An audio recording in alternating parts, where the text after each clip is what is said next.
মাংস খেতে খেতে ক্লান্ত, বানিয়ে ফেলেন বেগুনের এই স্পেশাল ভাইরাল রেসিপিটা। খুবই মজাদার, খুবই সুস্বাদু, খেয়ে দেখতে পারেন। তার জন্য প্রথমেই কয়েকটা শুকনো মরিচকে আমি গরম পানি দিয়ে ভিজিয়ে নিব।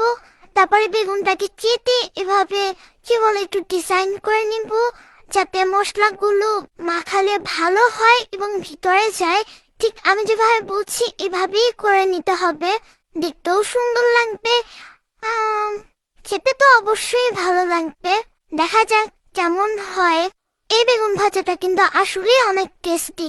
তার জন্য প্রথমেই আমি নিয়ে নিয়েছি কিছু ছিলানো রসুন, একটা পেঁয়াজ, তারপরে যে আমি ভিজিয়ে রেখেছিলাম যে মরিচগুলো ওইগুলো, আর ওইখান থেকে অল্প একটু পানি, এটা আমি দিয়ে দিব যাতে আমি যখন এটাকে ম্যাশ করব ভালো হয়। এইভাবে ভালো করে ম্যাশ করে নিতে হবে। ম্যাশ করার পরে আমরা এই যে এখানে ঠিক এইভাবে হবে।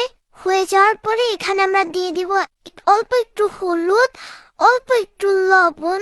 এটাকে দিয়ে আবার এগুলোকে সবগুলো উপকরণকে মিশিয়ে নিব যাতে করে সব মশলা এক হয়ে যায় এবং ভালো লাগে। ঠিক এরকম হবে দেখতে, দেখে খালিই খেতে ইচ্ছে করছে।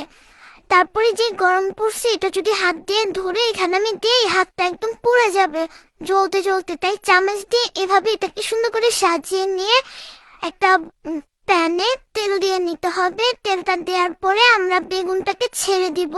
ছেড়ে দেওয়ার পর ঠিক এভাবে হয়ে যাবে। অবশ্য আমি দুইটা করেছিলাম। করার পরে এই তো ভাজতে দিয়ে দিব। ভাজার পরে এই যে রেডি হয়ে গিয়েছে আমার বেগুন ভাজা।